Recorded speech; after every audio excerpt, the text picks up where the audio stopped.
Hello, I'm Joe Welinske, Program Manager for the ConveyUX conference, and that'll be coming up in January in Seattle. And I'm speaking with several of the speakers who will be presenting their ideas at the event. And today I'm talking with Sam Ladner from Microsoft. Hello, Sam.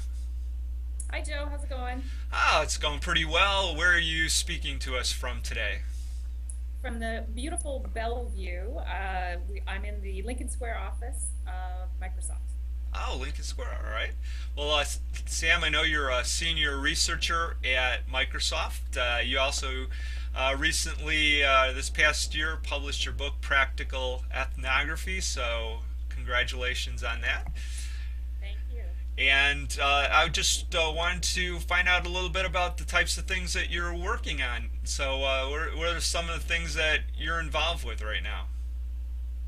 Well, right now I'm really focusing on productivity, mobile productivity in particular. So some of the questions I'm looking at are around mobile first world. What does that mean? And how can we reinvent productivity in a mobile first world?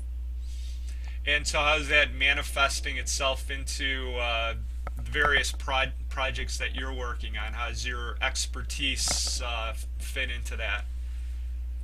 Well, before I joined Microsoft, I studied productivity for a really long time. I studied it in many different ways, econometrically, which I don't recommend.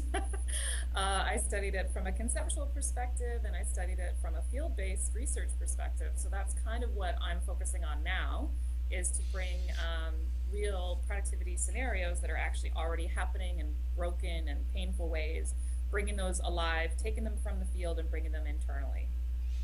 And so, what do those scenarios look like? What types of things are you putting together to be able to gain a better understanding about your customers?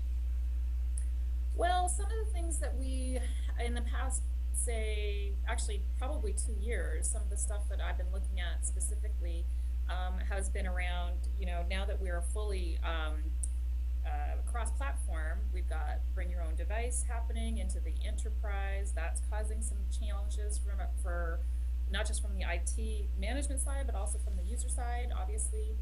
That's one thing I'm looking at a lot. Another type of thing that I've been focusing on a little bit is now that mobile is pretty much cemented in everyday life, we're only actually just starting to realize that we don't have a really good set of understandings as to what that means for real enterprise use. My past research has been focusing a lot on before I joined Microsoft, on the life side of smartphone usage. Now I'm focusing more on the work side, and I'm going to try to put those two things together. Um, do you work with both the consumer side and enterprise side of things? Yeah, I do. Lately, I've been focusing more on the enterprise side of things. It's a really understood area. It's actually a lot easier, I think, for a lot of us to go out and find a bunch of consumers to do research with. It's a lot harder to do it inside enterprises, and it takes a lot of time and energy. But it's so important because we honestly, the entire enterprise is completely changed. And we don't have good, thick description as to how it's changed and what's been happening. So that's what I've been focusing on more.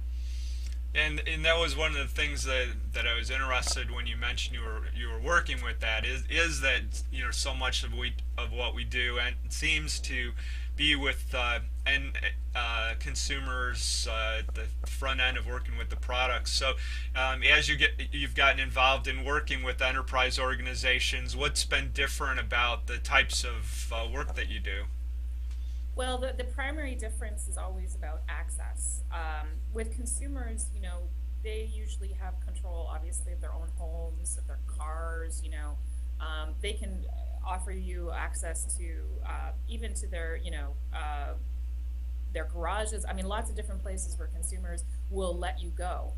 When you start doing enterprise work, the biggest challenge is being able to get behind closed doors. So that's really difficult, and every productivity researcher probably would tell you the same thing. And so we can do a lot of remote interviewing, and we can go to people's conference rooms occasionally, and maybe we can do some online surveys. But it's so it's there's no replacement for behind closed doors and understanding what real people are doing in their actual offices. So that's the biggest difference, I would say, between the two. And then once you're able to have that access, do you find that things tend to just proceed in a similar way to working with consumer projects? I would say they usually do. It's kind of surprising. Actually, in a project that I did before I joined Microsoft, I actually studied lawyers and their use of smartphones. And access was a huge problem for me with lawyers because of confidentiality, lawyer-client confidentiality. And I discovered that that was actually not as big a deal in practice as it was when people were talking to me about possibly participating. It turns out there's a whole lot of stuff that happens in law that is very mundane, isn't confidential, isn't that important. And you only recognize that when you spend a little bit of time with people. So that's actually something that I've noticed over and over again in the enterprise. You think it's just like the participant thinks it's going to be, a very difficult experience for them to have this iconographer alongside of them, but it turns out they just ignore you after a while, just like consumers do. And so then, just things that you're interested in generally. Are there any particular new design thoughts that you have, or new techniques that you're particularly interested in? I am really very interested in cross-platform, and I'm thinking about it really, really differently, I think, than just like, oh, let's have an Android version and let's have an iOS version and then a Windows version. I'm actually really interested in the glue of what's underneath all of that. So let's say that we have, it goes without saying these days that cross-platform really is very important. So, okay, so we're gonna have to do an Android version, we're gonna do an iOS version, and maybe we're gonna do a Windows Phone version, and then maybe a web version, some kind of web version. I'm actually most interested in the glue that kind of puts all those things together. How can we make sure that we make good glue so that, I know this isn't probably going to happen, but let's say that there was a new mobile platform that suddenly became very big. Can we tack that onto our glue? Can we make good glue? I'm really interested in the good glue. Okay. All right. Well, I want to also ask you about your session that you're going to have at the conference. I'm sure you still have a lot of things to do in terms of setting that up. But I was just want to see if there might be any things you might want to share now, just about your thoughts about what you wanted to talk to the attendees about. Yeah, you're right. I do have work to do. Thank you for reminding me. I'll make sure that it's going to be ready in time. But if you're a participant and you're interested in perhaps coming to ConveyUX and you want to know, should I come to this session?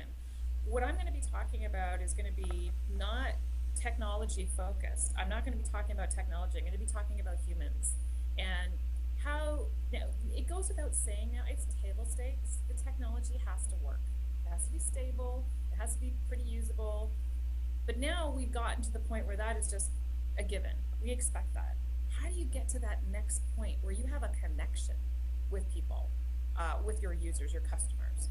That's what I'm going to be talking about. I'm going to be talking about a concept called accompaniment and how embracing that in your practice, whether you're a designer, you're a researcher, or maybe you're a product owner, embracing this idea of accompaniment is a technique that you can use to really build human technology.